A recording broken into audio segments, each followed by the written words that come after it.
ಸರಳವಾಗಿ ಹೇಳುವುದಾದರೆ ಸಂಸತ್ತಿನಲ್ಲಿ ಅಥವಾ ರಾಜ್ಯ ವಿಧಾನಸಭೆಯಲ್ಲಿ ಮಂತ್ರಿಯಲ್ಲದ ಯಾವುದೇ ಸದಸ್ಯರು ಮಂಡಿಸುವ ಮಸೂದೆಯನ್ನು ಖಾಸಗಿ ಮಸೂದೆ ಪ್ರೈವೇಟ್ ಮೆಂಬರ್ಸ್ ಬಿಲ್ ಎಂದು ಕರೆಯಲಾಗುತ್ತದೆ. ಇದರ ಬಗ್ಗೆ ಹೆಚ್ಚಿನ ವಿವರಗಳು ಇಲ್ಲಿವೆ. 1. ಯಾರು ಮಂಡಿಸಬಹುದು? ಸಂಸತ್ತಿನ ಸದಸ್ಯರಾಗಿದ್ದು ಎಂಪಿ, ಕೇಂದ್ರ ಸಚಿವ ಸಂಪುಟದಲ್ಲಿ ಸಚಿವರಲ್ಲದ ಯಾವುದೇ ಸದಸ್ಯರು ಈ ಮಸೂದೆಯನ್ನು ಮಂಡಿಸಬಹುದು. ಇವರು ಆಡಳಿತ ಪಕ್ಷದವರೂ ಆಗಿರಬಹುದು ಅಥವಾ ವಿರೋಧ ಪಕ್ಷದವರೂ ಆಗಿರಬಹುದು. 2. ಉದ್ದೇಶವೇನು?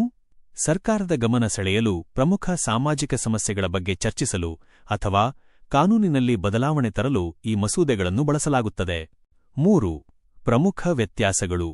ಖಾಸಗಿ ಮಸೂದೆ ಮತ್ತು ಸರ್ಕಾರಿ ಮಸೂದೆಗಳ ನಡುವಿನ ವ್ಯತ್ಯಾಸ ಹೀಗಿದೆ. ವೈಶಿಷ್ಟ್ಯ: ಸರ್ಕಾರಿ ಮಸೂದೆ, ಖಾಸಗಿ ಮಸೂದೆ.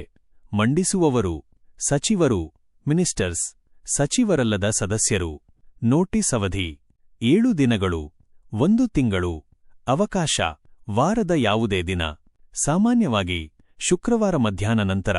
ಪಾಸಾಗುವ ಸಾಧ್ಯತೆ ಹೆಚ್ಚು. ಸರ್ಕಾರದ ಬೆಂಬಲವಿರುತ್ತದೆ. ಬಹಳ ಕಡಿಮೆ. 4. ನೆನಪಿನಲ್ಲಿಡಬೇಕಾದ ಅಂಶಗಳು. ಖಾಸಗಿ ಮಸೂದೆ ಕಾನೂನಾಗಬೇಕಾದರೆ 2 ಮನೆಗಳಲ್ಲಿ ಲೋಕಸಭೆ ಮತ್ತು ರಾಜ್ಯಸಭೆ ಅಂಗೀಕಾರಗೊಂಡು ರಾಷ್ಟ್ರಪತಿಗಳ ಸಹಿ ಪಡೆಯಬೇಕು. ಭಾರತದ ಇತಿಹಾಸದಲ್ಲಿ ಇದುವರೆಗೆ ಕೇವಲ 14 ಖಾಸಗಿ ಮಸೂದೆಗಳು ಮಾತ್ರ ಕಾನೂನಾಗಿವೆ. 1970ರ ನಂತರ ಯಾವುದೇ ಖಾಸಗಿ ಮಸೂದೆ ಕಾನೂನಾಗಿ ಅಂಗೀಕಾರಗೊಂಡಿಲ್ಲ. ನಾನು ನಿಮಗೆ ಇತ್ತೀಚೆಗೆ ಚರ್ಚೆಯಾದ ಯಾವುದೇ